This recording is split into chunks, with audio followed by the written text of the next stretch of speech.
Ya entrando en la última etapa, la tercera, y siguiendo con esta línea de razonamiento, habíamos dicho de esta cuestión del derecho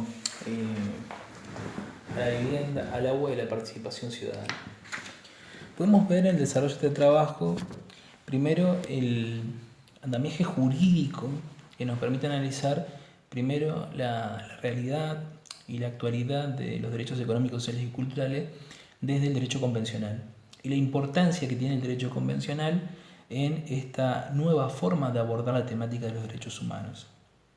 Ahora bien, también es una realidad que muchos de estos derechos, por ejemplo el derecho a la vivienda, en el caso de nuestro país, ya había sido reconocido en la Constitución de 1949, que luego se plasma en el artículo 14 bis, artículo digamos que viene a receptar el derecho, digamos, el condicionalismo social que estaba, digamos, imperante en esa época, donde cambia la visión del Estado, del rol del Estado, empezamos a hablar del Estado de bienestar o el Estado social de derecho, para hablar en términos, si se quiere, más contemporáneos, pero esto justamente viene a modificar en gran medida el reconocimiento de los derechos. E insisto en estas cuestiones terminológicas, de que depende, digamos, del posicionamiento filosófico que tomemos en materia de derechos humanos, vamos a hablar de reconocimiento de derechos o de creación de derechos.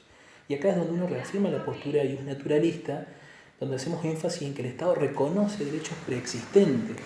Y esto nos obliga a analizar la realidad desde otro lugar, desde otra mirada, y no por ahí de una mirada, si se quiere, complaciente, o sea, como que el Estado termina dando una dádiva o aquello que le sobra justamente a los ciudadanos, sino por el contrario, estamos hablando de que el Estado reconozca un derecho, insisto, preexistente y adecúe su administración pública para darle soluciones concretas a estos problemas.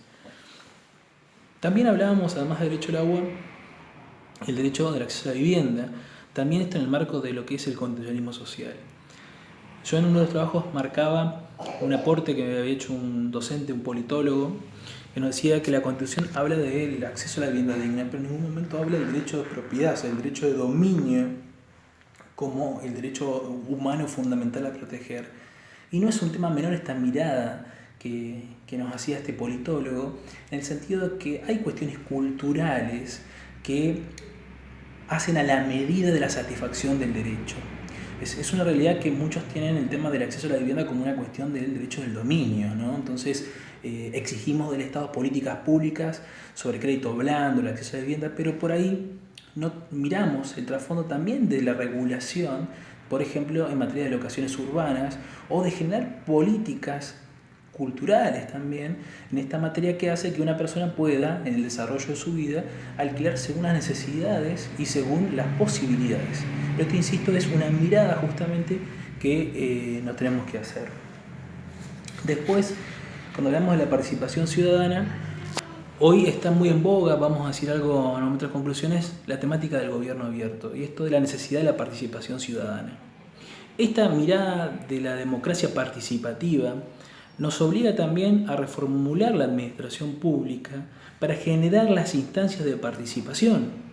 Y estas instancias de participación, para que sean efectivas, tienen que tener como primera premisa el tema del cumplimiento de aquellas soluciones propuestas por la ciudadanía. ¿Esto qué significa? Que uno tiene que partir del convencimiento de que aquellos acuerdos políticos e institucionales que se hagan, ¿verdad?, van a tener luego un correlato en la práctica. Si no, la gente termina sintiéndose utilizada, manipulada, y eso hace que después en otras instancias de participación esta fracase. Entrando en las conclusiones, ya que nos estamos pasando del tiempo, nosotros remarcamos 3 puntos. 1, el tema del gobierno abierto. Creemos que es una temática a trabajar y estudiar. Fundamentalmente nos interesa el análisis del gobierno abierto desde la mirada del derecho administrativo, porque esto obliga a repensar determinadas categorías conceptuales.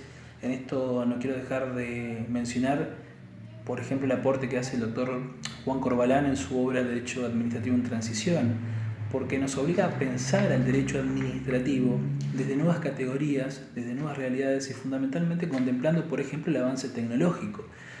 Y esto está, digamos, en comunión con la mirada en materia de derechos humanos. No podemos pensar en derechos humanos sin un gobierno abierto o un Estado abierto en términos de Oscar Oslak.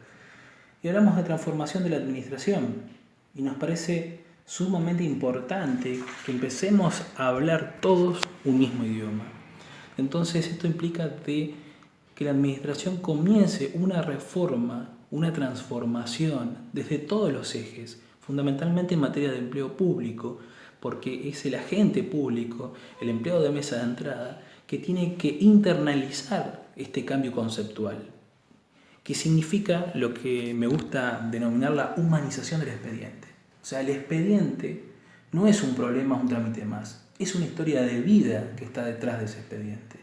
Pero para que logremos una administración eficiente y eficaz en términos de derechos humanos, es importantísimo empezar la transformación desde el empleo público. Pero para esto el empleo público debe realmente sentirse identificado con esta filosofía, digamos, política y consciente de que es una decisión de políticas públicas, no de un gobierno de turno.